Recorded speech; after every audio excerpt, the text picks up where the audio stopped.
Okay, hello, Yoga 108 seekers and sages. I'm so glad you're here. I'm so glad you're following me, following Meg. Meg Davis is one of my favorite people. She's sweet like the sugar and as cute as a button. And she is one of the graduates from my 500 advanced yoga teacher training program a number of years ago. Just a really great year to have someone traveling along with you who has such depth and compassion and insight for issues of life and living life. So I'd love for Meg to share with us first, like a little bit about your background, if you would, because I would love for people to get a glimpse of who you are before we dive into the bigger questions that we have on the table today. So welcome, Meg.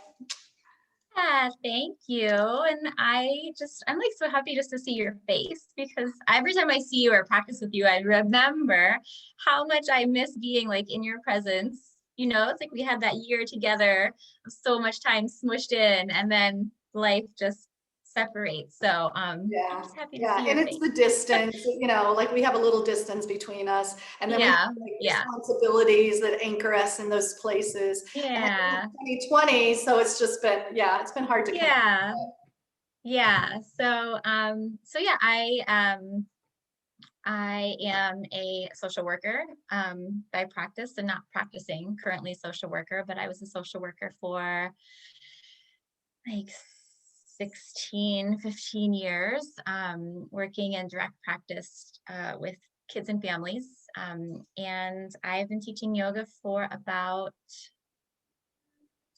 10 years, which is crazy, not quite 10 years. Um, And so really for the past about 6 or 7 years, I've been kind of integrating those two things and teaching, using yoga and mindfulness as offerings for people to work through depression and anxiety and trauma and grief. And that's kind of where I am in my life at this point. I have two kiddos. One is 11, one is 4. My daughter is adopted. Um, yeah, that's kind of where I am in life. Yeah, it sounds like you've got a lot going on, a little bit of laundry probably piling up somewhere behind your back as we talk. So Yeah. thanks for taking the time today. One of the things I love seeing in terms of just what you've got going on that I see coming through social media are all of the things around trauma, because this year has been so challenging. And you're just that person that, at least for me, garnishes that trust as a person who can hold compassion space and can hold like the anchor when times are hard. So I know you've offered a couple of yoga teacher training kind of opportunities for yoga teachers to get continuing ed credits around yoga and trauma. And thanks for putting that out there. So what do you want to, say anything about that? I would just want to give you a chance to kind of. Yeah. Yeah, I would say honestly, it really started with my like final project when I was in training with you. And it's kind of just grown and grown and grown from like a 2-hour workshop to a 4-hour workshop to an 8-hour training, which I'm envisioning as like a weekend retreat, like post-COVID, because there's never enough time. But I'd say that's really kind of like the core of what I'm most passionate about right now is offering that space. It's a training for yoga teachers, but also for anybody who works with bodies, anybody who just holds space for other humans. So sorry, someone's invading my space. But yeah, it's really like my most favorite thing to offer. And it's just kind of a deep dive into all of the ways that yogic philosophy intersects with neuroscience, intersects with mental wellness, and how we have an opportunity to really hold space for people in a yoga setting or in any, again, like in any shared space where we're working with other humans that can be really meaningful and therapeutic for them. And, I think just with that awareness and education and tools to offer people in a way that feels really brave and empowering and compassionate and non-judgmental, it's, I think, really a unique way to offer people a yoga class or any other experience that maybe is a little bit different than like the norm. Yeah. I think for yoga teachers, pay attention because having an awareness of trauma and strategies and an awareness of the body's emotional needs during a practice is super helpful right now because so many people really are struggling. And then if you're a yoga practitioner, maybe find a teacher who can support you in your practice. And I know you do individual work too with people, don't you, Meg? I do, yeah. So I do one-on-one healing sessions. And again, it's really just about kind of finding the intersection of all of those things, the science, the mystical, the practical, and just kind of co-creating spaces where you can explore. We do a lot of work through the chakras, but also through just like the recognizing nervous system responses and responses to triggers or responses to trauma and stress. So it's really about people just exploring in their own body and finding ways to, settle their own systems, to ground and center and orient and kind of maybe work through some of those blocks that are showing up as, different feelings or behaviors or habits or, thought processes. But yeah, I definitely go ahead. No, go ahead. No, I was just going to say, like, back to your point around yoga teachers, it feels like, it is our responsibility to show up informed and aware of how deeply trauma impacts our physiology, how much it imprints our energy bodies, because we're moving people through their bodies and through their emotions. And at the very least, I feel like it's holding space where we're practicing ahimsa, where we're doing no harm. Like at the very least, I can offer this space with awareness, I can be informed, I can be sensitive, so that we're just offering space that's not harmful to anybody. Right. And I know when I look back through my own journey of healing and times of my life that were much more stressful or unusually stressful, or the stress was like unforgiving for, periods of time. Like the therapy or maybe, medications or like all these strategies we have on the table, but without the yoga too, it would have been a different kind of a conversation. So I wouldn't say yoga would be, for everybody, can't be the standalone but for a lot of people, it really was helpful for me to just like help me be in my body, which helped me do the other things I needed to do. So, yeah. Yeah, for sure. I had something and then I lost it. It went away. But yeah, absolutely. Like we know from just our own embodied experience, but also from research that the effects of trauma are like they're living in our physiology, right? It's like changes the way we show up in the world. It changes the way our nervous system shows up and resonates and senses danger and safety. It affects the way we can connect and belong and feel safety in our bodies. So working in our body is absolutely necessary to heal on all of those layers, like in conjunction with therapy or, medication for some people or whatever the other things are, like that body piece of it, I think is definitely integral to healing. Healing on the journey so that you're taking steps towards, your own wellness. Yeah. And certainly with COVID, we are still like living in this space that is traumatic in different ways for different people, obviously, but even for people who have maybe their basic needs met, for people who, have still some connection, there's still this like unsettled sense of like the unknown, and that, affects like how that affects our wellness. Yeah, I think in society, it's like the fish swimming in the water. Like we're all swimming in this water, and the quality of the water and whether there's, something filtering through the water affects all the fish. Like certainly what's going on in the politic, what's going on in the weather affects all of us, like what's going on, in the health situation, like it's all a part of the scene we're living. So I'll use that if you're good to transition. Because yeah, one of the things that's really in the water right now is the topic of race and equality and justice and recognition and respect for all people, for all people.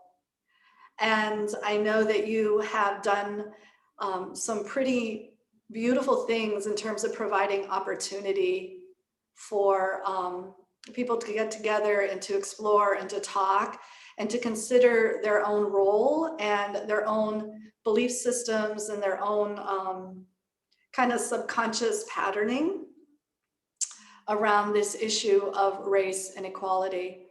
And so would you tell us a little bit about that, why it means so much to you, what you've got going on? Yeah. Yeah. Well, I think I told you when we were talking before, really, so I started a book club in the summer when kind of just everything felt like it was very much culminated into this like head of like, the world was kind of just burning everywhere. And really, it was for my own need to like have a space just to talk about, what I'm reading about, what I'm learning about, how I feel, my biases, my guilt, what do I do? Like the discomfort even in like talking about words like race, racism, white privilege, white supremacy, like even those words have like a feeling, a charge, a resonance. So I really just needed, I'm like, I have to talk to people like that, in a space that feels safe and non-judgmental. So my daughter is also Black, so she's transracially adopted. And so, I feel like I would hope that as a human and that as a yoga teacher and a therapist, I would hope that I would have had some level of responsibility to this work, whether my daughter wasn't Black, but because I have a daughter who's Black, I feel like I have a deeper sense of responsibility to her, that I have a duty really, to be able to advocate for her in this world and to see a little bit of how the world is going to be for her, right, as she grows up. So we started a book club and we read a book called My Grandmother's Hands. And we just kind of met and talked and processed. And a big part of, for me, what was helpful was that we made sure to always do some embodiment practices. And actually, I don't know if anyone's read that book. It's by Resmaa Menaken. It's an amazing, amazing book around racial trauma, but throughout the book, there's embodied practices. And, part of his teaching is that this is something that we have to feel in our bodies and move through in our bodies. It's not a cognitive thing, right? Like we're not going to get anywhere if we're just in our heads, that we have to be in our bodies so that we can say the words, we can have the conversations from a place that's still grounded and connected. Because when we get disconnected and we come into that trauma response, like we're not able to see people and meet them with compassion and empathy.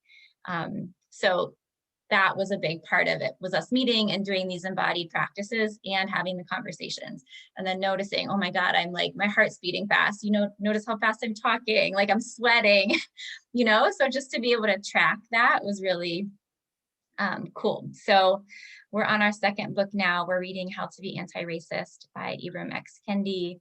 It's a very different type of book, very much more like a lot more historical information. It's a lot more heady. So it's just, again, it's a great book, but different. But yeah, the purpose is just so that we have a space to come together as white bodies to work through all of that muck without asking people of color to hold that space for us, because that's not their responsibility. It's our responsibility to do that work, so that then we can show up in a grounded, settled place to kind of, build those bridges towards like holding space for justice and equity and representation and reparations and all the things that really need to happen. Need to happen. Yeah. Yeah, because these things really do need to happen, and they're going to happen in a different way based on where we're coming from. And so you're talking about like getting in your body and feeling things and talking about things and unpacking things so that when you step forward to help, you're really anchored and clear about where you're coming from with it. And it's not coming from a place of pain or anger or denial or guilt or apology. Like, tell me more about that, because you know, we had that moment. I was like, I guess for me, it feels like I want to be able to step forward without having to apologize for who I am. Because when I apologize for who I am and then have to apologize that this person of color who's like this beautiful soul is who they are, like I'm creating the hierarchy, like I'm creating more of the mess. Like that's not helpful. So what are some tips? And I loved your answer. So I would love for everyone to kind of hear that. What like unpack that for us, what it means to like be in a good place so that you can hold space for another, and not have necessarily a tip of do it this way. Like what's going on behind the scenes of these conversations? It's really just, I think, kind of like letting our ego take like the back seat. And I don't remember what I said earlier, but it's, I think just like taking our ego out of it and really like decentering ourself, like decentering, like this isn't about me, this isn't about white people, this isn't about like centering our needs. It's really about recognizing, I think, like our role in larger systems, our role in our even relationships, like in our families, with our partners, like with our kids, like the education. Like I know just even my son, you know, goes to public school. It's like, okay, recognizing, being aware of like the history that he's learning, like maybe having a conversation with his teacher, with the district, you know, people in the district about like infusing other pieces and parts of history that have not traditionally been taught. So it's, I think, just those things, like doing little bits of work that really fall on us because the world has been created as it's been created on purpose, you know, by white people to kind of hold this place of power. So I think it's on us, at least that's what my understanding from just the people of color that you know, who teach me, that it's really our responsibility to start to tear apart and dismantle those systems. And so it's, yeah, it's like this weird space around like, how do I show up as an ally? How do I show up in a way that's not like performative or false, or it's making it all about me? It's just, you know, doing, I think, that work again, like with other people who are in white bodies, so that we can work through all of that stuff and not put it on, you know, people of color. Right. And recognizing that not every person of color is like a racism teacher, right? Like they're living in their body and experiencing maybe in the world racism, but that not every person of color like is going to teach you or has the responsibility to teach you about racism. Exactly.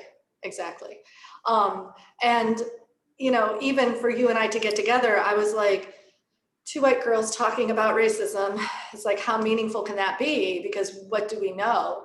And that's sort of the point of the book clubs and the gatherings. It's like, what do we know, but what can we know? And what more can we feel and discover and unpack? And so it's a safe place. You've created like this safe place for white people who want to become more aware. Yeah? Hopefully, I mean, I hope that it feels at least like a brave space without judgment, where people can really, you know, peel back some of those layers, because it's awkward and weird and it feels really uncomfortable, and as it should, because it's, you know, it is. But Well, yeah, I mean, and the hope. If it weren't uncomfortable, then you wouldn't be in a place of growth. Right. Right? Right. Like Yeah. you would just know that you're still in your comfort zone. Yeah. And Yeah. I think what's hard for me to recognize, like in that ego place, is that like, yes, everyone has biases. Yeah. I have biases. Yeah. Yeah. So Yeah. It's like being, you know, I can't be sitting here saying like, I don't have any biases because I have Black friends.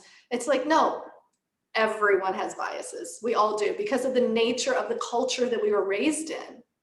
yeah. And like these bigger systems have defined who we are. Yeah. Yeah. Yeah.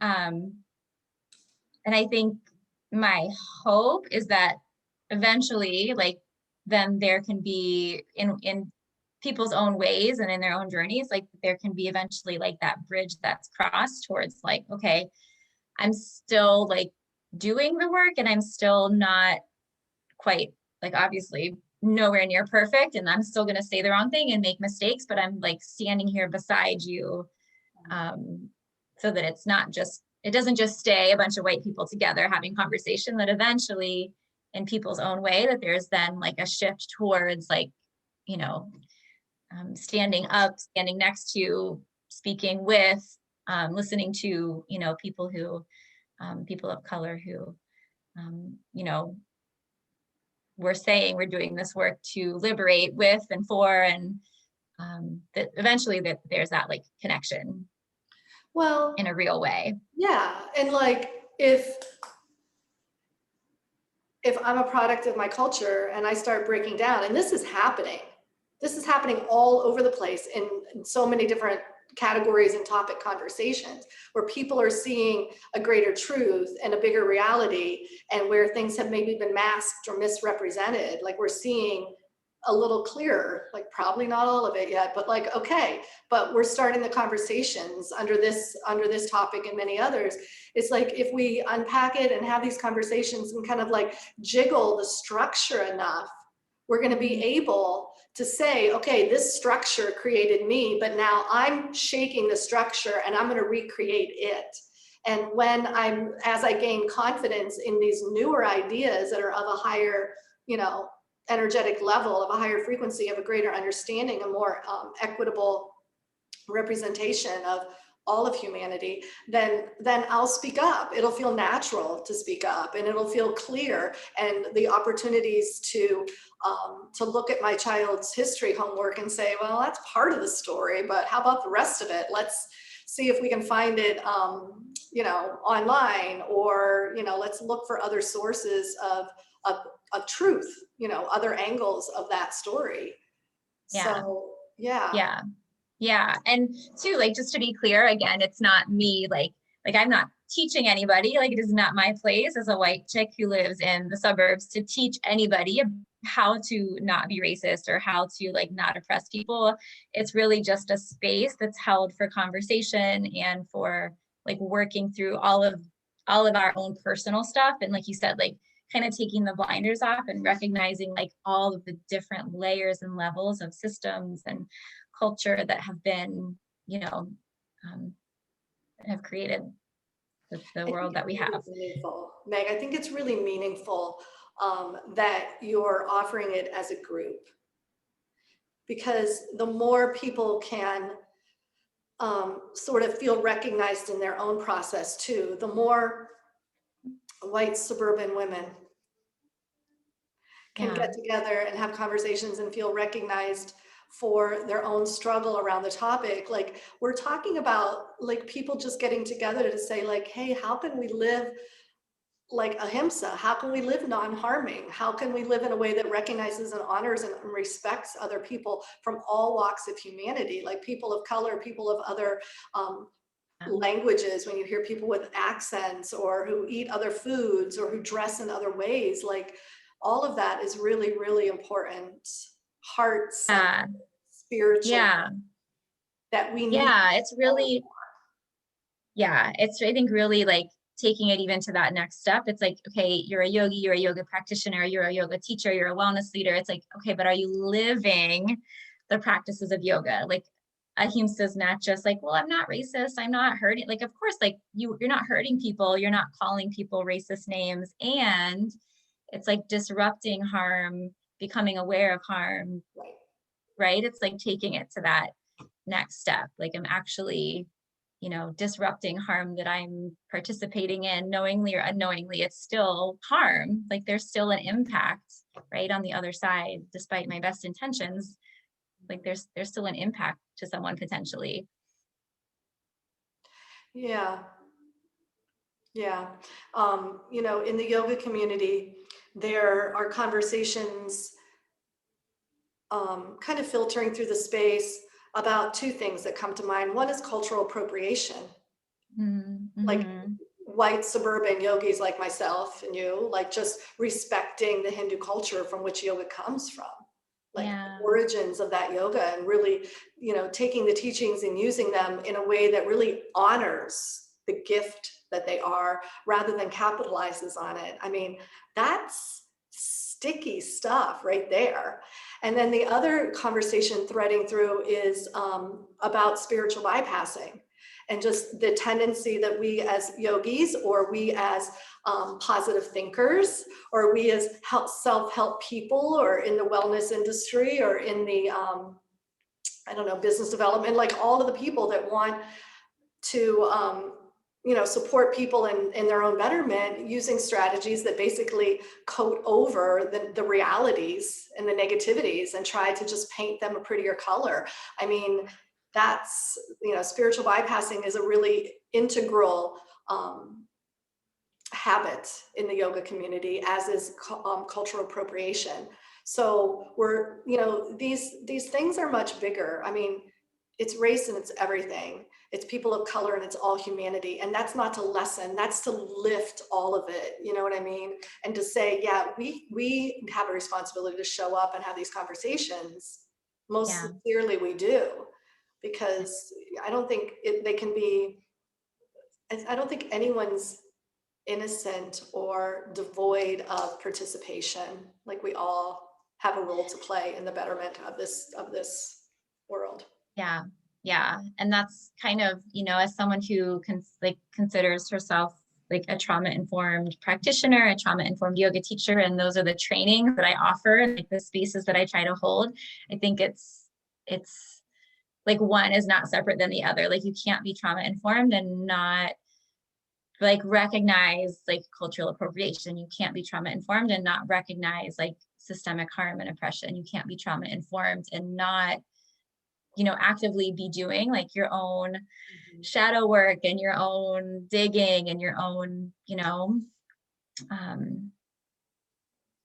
conversations around all of these things, because then, you're just completely glossing over like the realities of many of the people who you might be teaching, which is doing, I think, them a disservice, For sure. For sure. And when we do that, we deny permission for them to be who they are and how they are, which that stops their healing. I mean, the only way to really be who we want to be is to do this kind of work, because otherwise we won't have the capacity to offer anyone anything. Yeah. It's humbling. It's super humbling. And I feel that from you. Yeah. When you just said even like that, you're denying people to be who they are, that just, I felt that like just shudder down through. It's like denying people pieces and parts of themselves and not recognizing like all of the complexities and the nuances of how they're showing up in the world. Yeah. Yeah. I think complexity is really the word. I don't know, somebody had asked me this or that, was asking about a situation they were in, and it's like, it's complicated. Like, you want a simple answer to a very complicated situation. Yeah.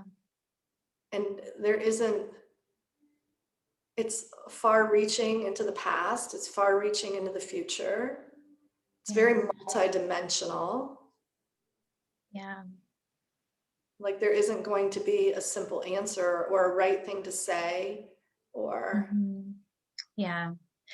I mean, even when you asked me, how are you? When we first hopped on today, I was like, do you really want the whole answer? Like, Stephen, like living in like these past 14 months, like, it's like you just we're just so conditioned to be like, oh, I'm good, I'm fine. But there's so much more than that, even just to that answer, like, how are you? It's like, well, do you want the whole truth? Or do you just want like, the standard so we can move on? Yeah.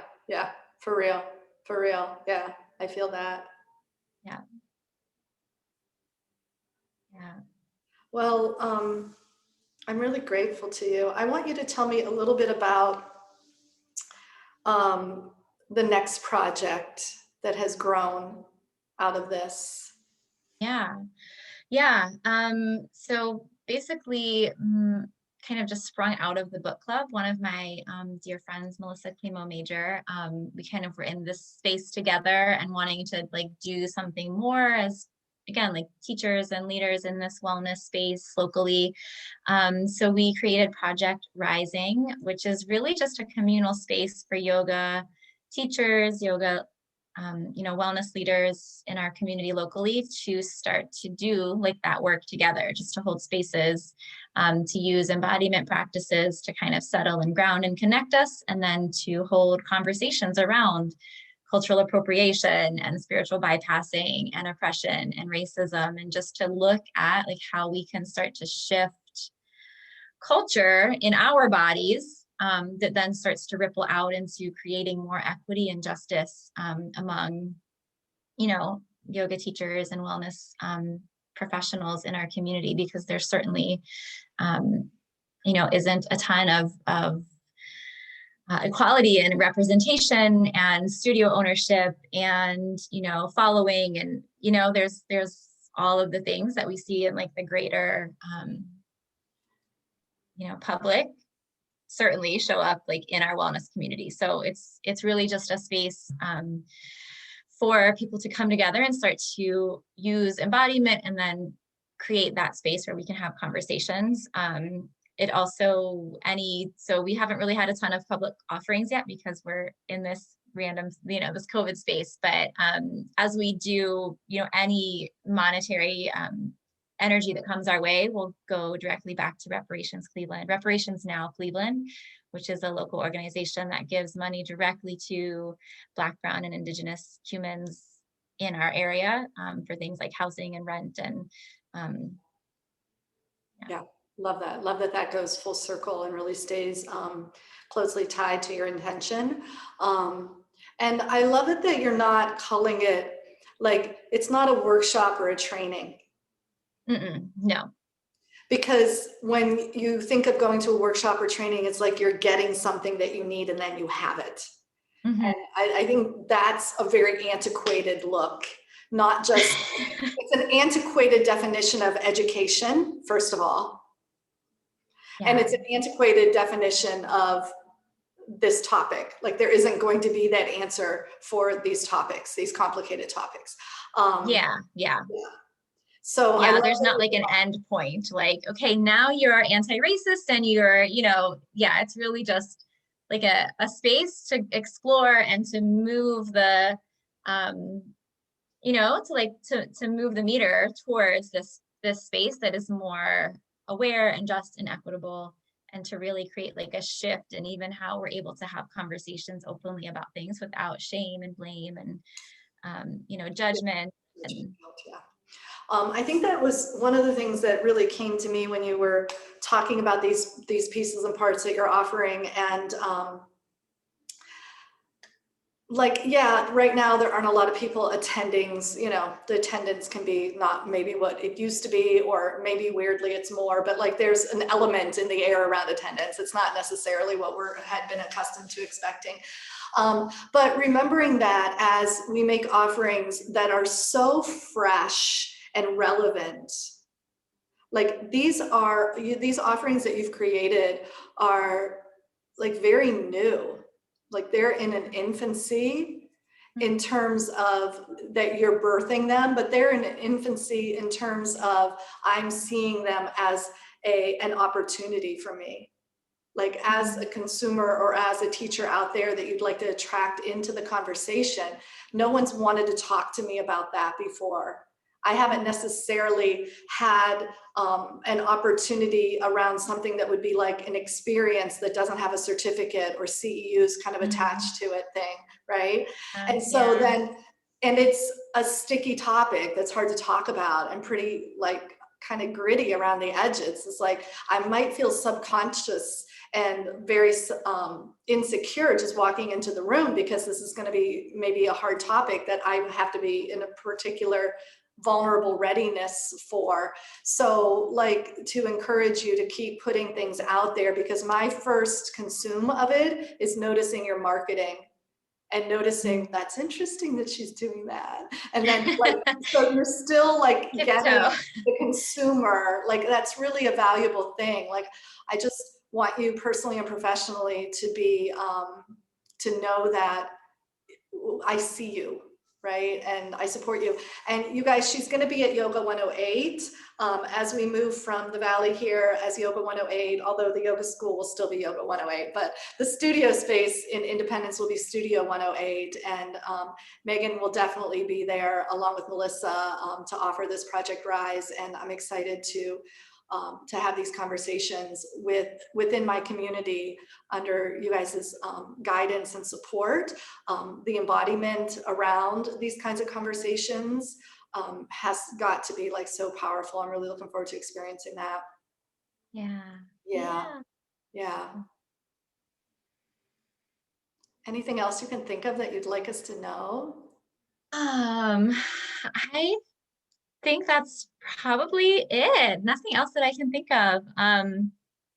Yeah, I would just say if you're interested in that conversation to look for Project Rising on Instagram. It's Hello Project Rising.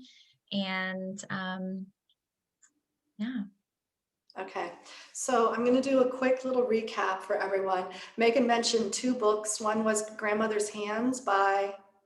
Yes, it's My Grandmother's Hands by Resmaa Menaken, and I'm not sure I'm exactly saying his last name correctly, but it's R-E-S-M-A is his first name, Menaken, and it's about racial healing and racialized trauma. Okay, so and then the other one, that'll be go ahead. In YouTube, that'll be down in the comments. And then the other one was called? The other one, actually have right here, it's How to Be Anti-Racist by Ibram X Kendi. And so those will be down in the bottom. And then Megan, Project Rising is Hello Project Rising on Instagram. So that tag will be below. And then how can people find you? Like perhaps somebody's interested in having Project Rising to their facility or to their staff or to their community, or maybe taking a trauma awareness. Yeah, I would say if you're interested in the Project Rising conversation, then I would Hello Project Rising on Instagram or projectrising.org. Projectrising.org is on the web. And then, yeah, I'm megandavisyoga.com is my website. Are the book clubs on there? Is what? The book clubs are on your website? Yeah, so the book club, one-on-one healing sessions, any trauma trainings that are coming up publicly, or you can always, like if you're a studio or an organization, you can bring me in for, you know, different types of trauma training that way. So, and then at M Davis Yoga is Instagram. So everything's there. I'm not there. All the links, I'll put all the links below for people. But thank you. Thank you so much. Thank you. Thank you in such a beautiful way. Thank you for all that you're offering to the world. Yeah, I'm really like, I don't know, kind of like a little mama proud of you. But you should be proud of you because you're doing something really meaningful, and I see you and I honor and respect you. I'm so grateful for you. Namaste, girl. Thank you. I love you. And thank you, Yoga 108 community. Thank you for following.